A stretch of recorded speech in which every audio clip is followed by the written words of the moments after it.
Hi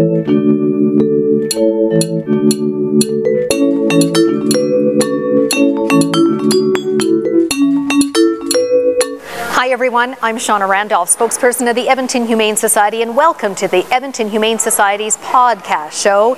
And we are bringing you the show from our beautiful facility in Northwest Edmonton, and this is our December and January 2013 show. And coming up in this half hour, a lot for you, including the story of Raven the dog, who first came to us quite feral, basically terrified of people, and then who, after a ton of TLC and behavior modification and guidance, was just recently adopted into a loving home. You will meet her. Also coming up, you'll meet one of our extremely dedicated volunteers who spends time with an often misunderstood type of companion animal, and her time with them benefits both the animals and herself. We'll explain. But first, the hot topic of the month concerning pets in vehicles. You may recall last spring we launched a campaign involving stickers to be put in the driver's side windows of vehicles, reminding people not to leave pets alone in vehicles, summer or winter. And our partner of this campaign was Waterloo Ford Lincoln in Edmonton.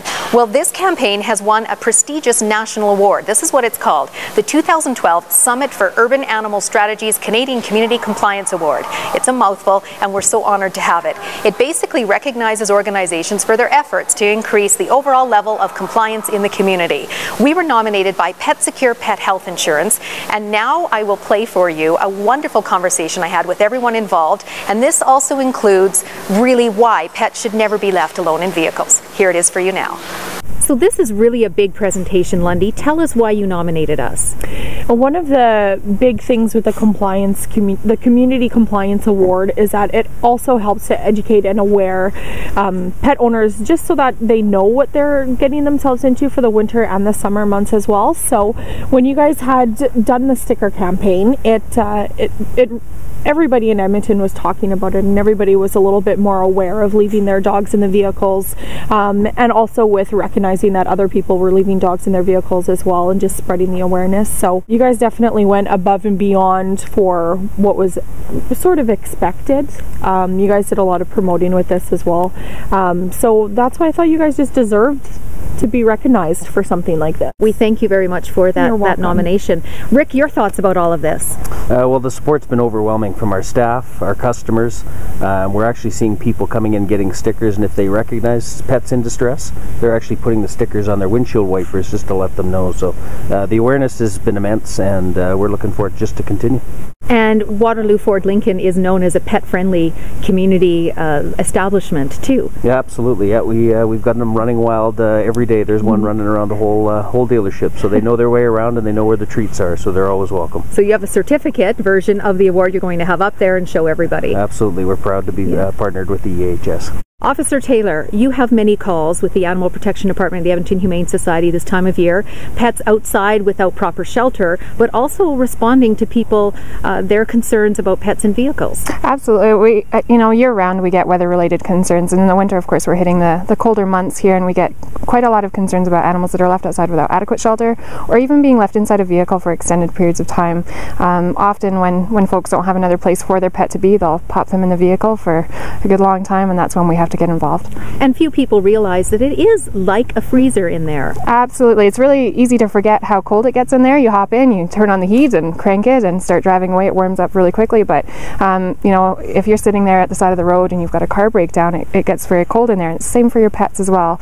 Often you go to Walmart, you think it's going to be quite quick. This time of year it's never quick in Walmart or any of the big box stores, so usually they're in there for a good period of time and it can get very cold. Even though they have fur coats per se on. Absolutely, yeah, they've got fur coats, but even your little Chihuahuas here, they're wearing their sweaters and they've got their fur coats on, and they're still a little chilly just standing here, and it's a fairly warm day in comparison to some of the days that we've had. But you get your shorter hair dogs, and when they're contained in a small area, they're not able to move around and warm up as well, so even your dogs with your big fur coats can get quite cold. And it's also not just their physical well-being, but their mental well-being. They get scared. They don't know what's going on. Absolutely. It's stressful, and with the awareness it's great, but lots of people start looking into the vehicles as well, and the dogs get quite stressed out. And this time of year is very busy. The malls are crazy. All of the stores are really, really busy, and it's just not the best place for an animal to be. No. And what do people do if they see some vehicle with a pet inside? They're really worried about the pet. Please call our department at 780-491-3517. We do have a number of officers in our department there. If you don't get in touch with us directly, leave a message there with all of the details. So that includes the description of the vehicle, how long they've been there for.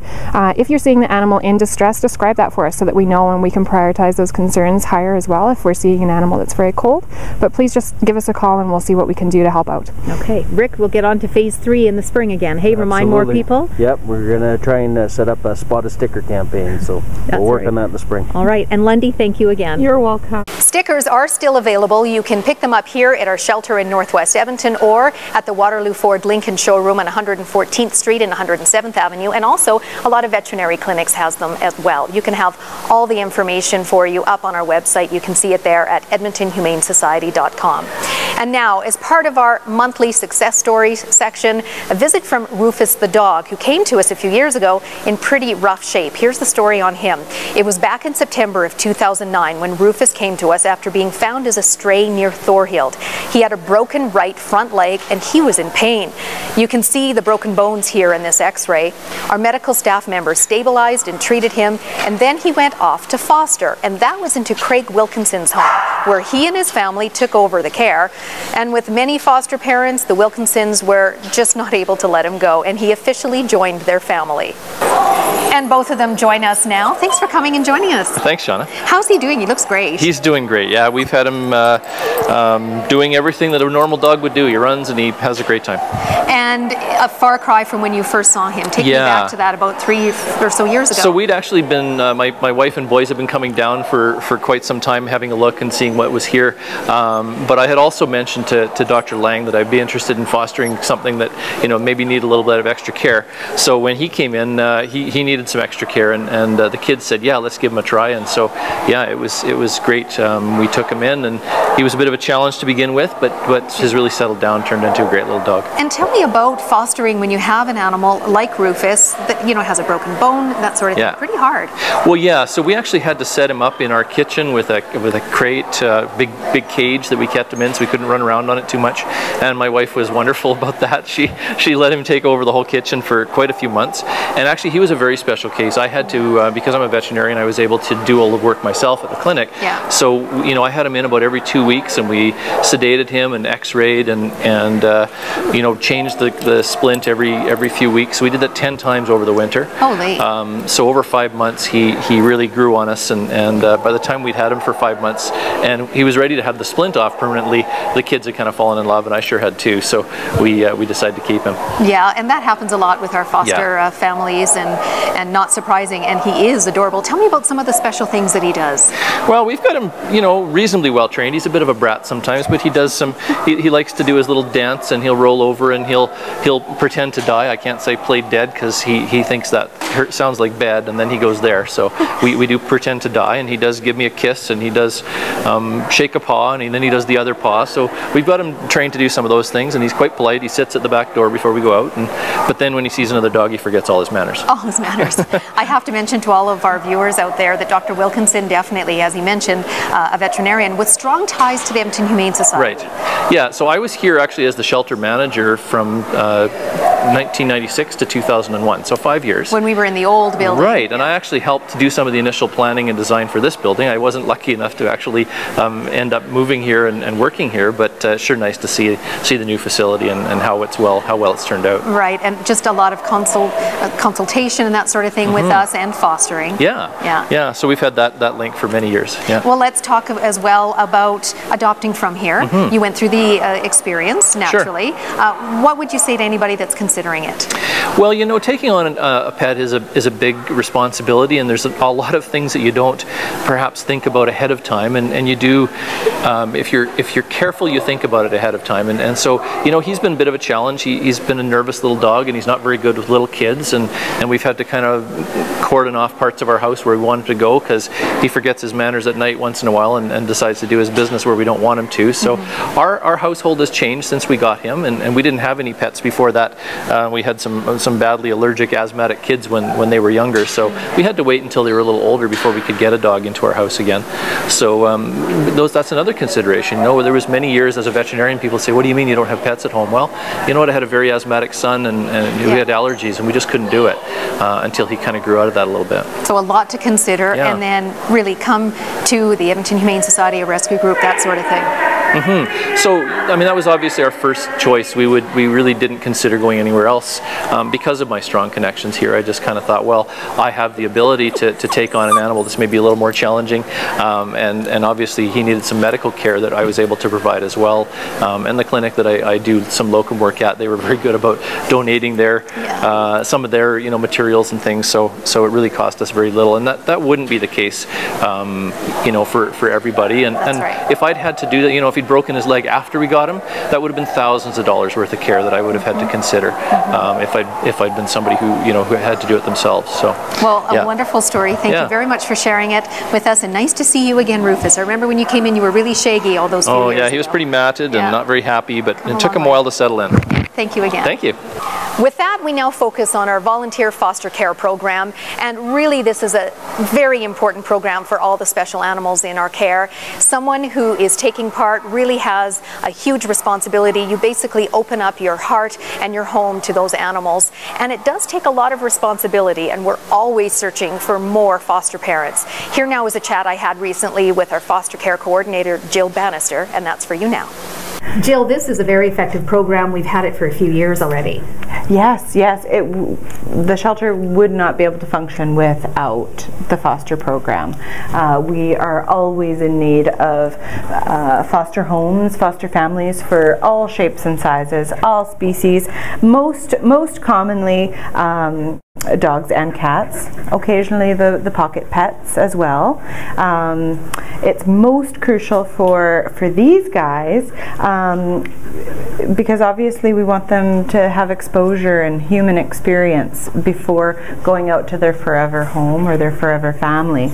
And growing up in the shelter, we just can't provide that. If you're able to take a nursing mother with newborns, it would be likely a couple of months, 2 months. And so it really takes a special person, like extremely committed, with a strong heart, to be able to dedicate themselves to foster. Yeah, because as you can imagine, you have these little nuggets in your home, and you grow very attached to them quickly, and it is hard to say goodbye and let them go, but to just know that you've played that role and that stepping stone in finding their forever home is wonderful, and to see them go on. It is a huge commitment, and we often see large families like this one here, where we have Penny and her 7 pups. That's a big commitment to have. It's huge. It is, and honestly, unless you have the setup at home, it's not doable. You do need to have, a pretty good setup, whether it be a large mudroom kind of an area that's accessible and easy to clean for them. Some people do use heated garages even, that kind of a setup, but it is hard unless you do have a space in your home dedicated to the animals, for sure. And of course, even though there is a huge commitment, it's a huge reward. So anybody that's watching that is thinking, well, maybe I can do it, it's worth it. It is. It's great to involve the whole family. It's also wonderful for retired senior citizens who do a large amount of traveling, a lot of travel, and can't commit to something full-time, but it allows them to have that little piece. And as well, even students with the right setup who also are not in the position at this point in their lives to commit full time to a pet, maybe, to look at the foster program as an option. Although there is the danger of not being able to emotionally let go and adopt. There is a term, many people don't understand it, but it's used in the shelter animal world, foster failure, meaning someone fails at being able to emotionally give up the animal, but they're still very successful as a foster parent. Absolutely. But wind up and adopting their own foster babies, which happens all the time. There is extensive training too. We don't just let let a foster person go right into it. They have to go through a lot to be prepared. They're home and emotionally. Absolutely, absolutely. You can apply right online on our website. We hold monthly orientations here at the shelter, usually about once a month, to provide the training to the new foster home. So what would you say to anyone watching that's thinking, you know what, I just might be able to do it? We would love to have you on board. We would love to have you on our team. We never have enough, and I know the same holds true for all of the other rescues in and around the greater Edmonton area. We're always going to need foster homes so that these little wee ones don't have to grow up in a shelter kennel environment. Thank you, Jill. Yeah, thank you, Shauna. As Jill mentioned, this is a program that has a very detailed orientation process, and all the information for you is up on our website at edmontonhumanesociety.com. Just look under volunteering and that'll take you to the foster care program. Stay with us, everyone. Coming up right after a short break, the ultimate success story, and this involves a dog who came to us with extreme emotional challenges that were greatly overcome. It's a wonderful, heartwarming story. Don't go away.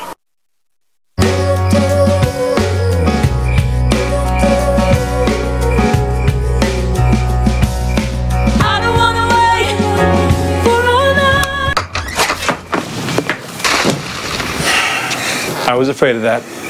Well, guess it's time to get you fixed. Your pets will start fooling around sooner than you think. Go on, get out of here! Accidental litters lead to millions killed in shelters each year. Help prevent more. Fix at month 4. Welcome back. Time now to focus on Raven, the dog that came to us in horrible shape, not physically, but emotionally. She was extremely feral. She was found by the organization called For the Love of Dogs, and that was near Red Deer. And then she was transferred to us, and she went through a very extensive behavior modification program, only because one of our behavior specialists really saw the potential in her and really wanted to give her a chance. Here is the story now of Raven and the success. Shauna, this is a very special girl with quite a story that not a lot of people hear about. Tell me about when Raven first came in. When she came in, she was deemed feral. She was caught in a live trap on a reserve. She was acting like a regular feral dog, flipping out on leash, trying to climb the walls, screaming, really fearful. So we put her into our back holding wards and let her sit for a couple days, and then she started to calm down. We started hand feeding her, getting her to want to interact with people in a positive manner. So she was allowed to approach us, and then slowly went from there. So as soon as we started hand feeding her, we saw that us giving her the resources, she started to trust us, and then we were able to start our behavior mod from there.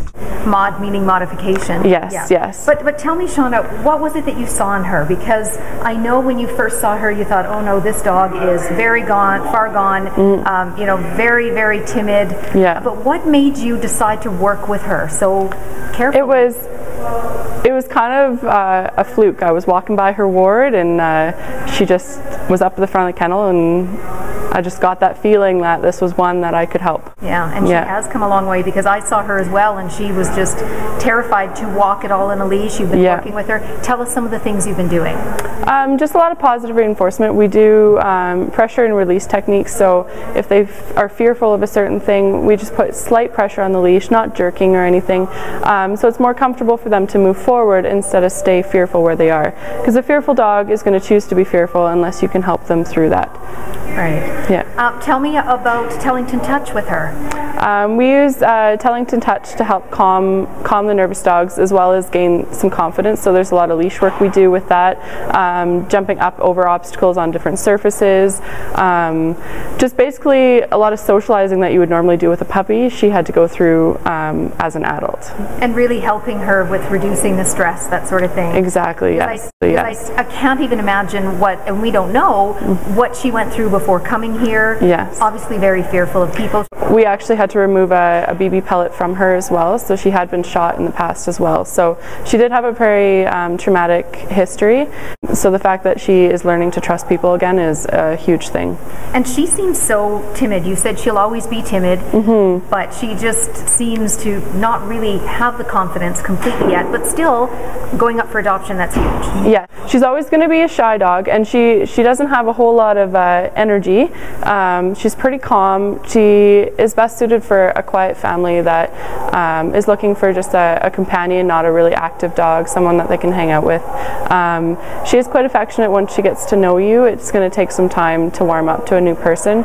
She was in a foster home, and we did see some good success in the home, and when she came to pick her up after surgery, Raven was really bonded to her, jumping all over her and stuff. So it is really apparent that she can bond to people. And you know, people often hear about the medical successes, but there are so many behavioral successes like her. Yes, all the time. We take in all the animals that people either don't know what to deal with, or it's too much dog to handle, things like that. So so a story like Raven is something that's quite common in the shelter. It just doesn't get publicized very often. Right, and make a big difference. Yeah.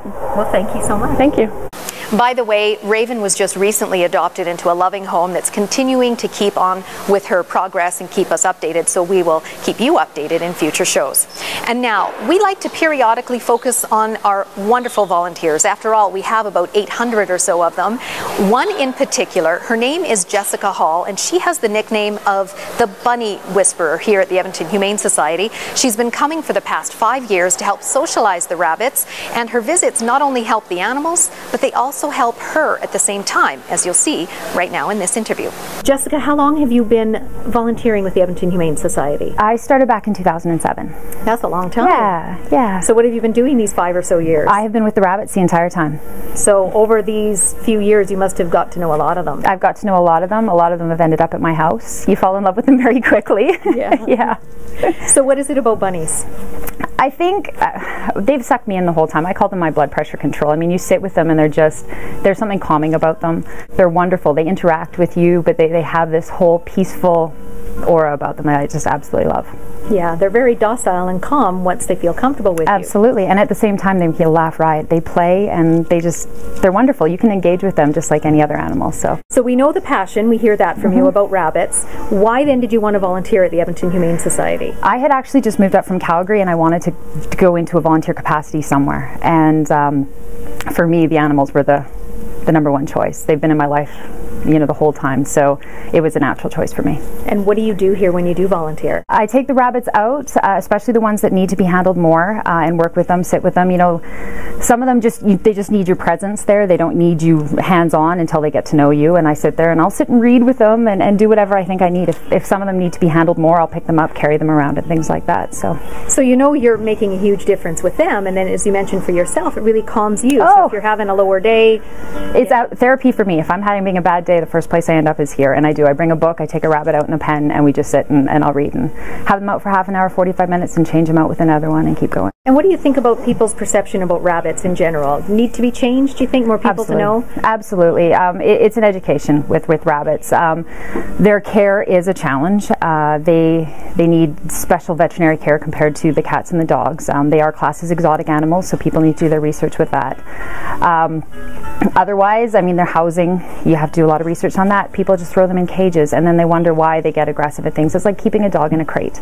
You can't. You have to have them out. You have to engage with them, and then they become wonderful pets. And then many times you see the after effect of that, of ones that have been not socialized enough. And then what you do, making the big difference, helping to re-socialize them, I guess. Yeah, absolutely. And people don't understand. I mean, they are an animal. If you go at them the wrong way, they do have a response that may be an attack. They don't mean it directly at you. You've startled them and things like that. And I think too quickly people return them without realizing. They spend time with behavioral issues with dogs. They don't spend time with behavioral issues with rabbits. Right. And do you kind of keep note too of those that get adopted and get that completion, you know, emotional completion Oh, yourself? absolutely. I mean, there's some that we push for, even on my own Facebook and things. I take pictures of the rabbits that just need to go and try to get it out there, because some of them are just so lovely and they just need a second chance. What do you say to anybody watching that may be kind of interested in volunteering? Oh, it's absolutely wonderful. And like I said, not only are you doing such an amazing thing for the animals, it is therapy for yourself. It is. It is. Thank you so much. You're welcome. She really loves coming here, you can tell. Don't go away. Still to come after this short break, we take you into the shelter store at the Edmonton Humane Society called Bingo's, and all the great new trendy items for you. We will have that in just a few minutes.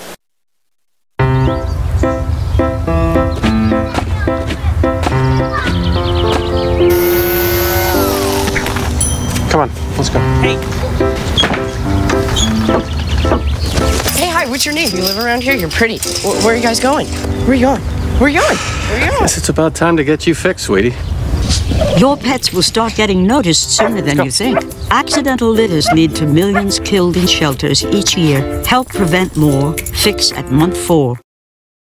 Time now to take you into Bingo's. That is the shelter store here at the Edmonton Humane Society, a very trendy pet care supply store, and also has items for humans, very fun items. We take you now to the store supervisor, Nadine Johnson, to find out what's new and trendy this month.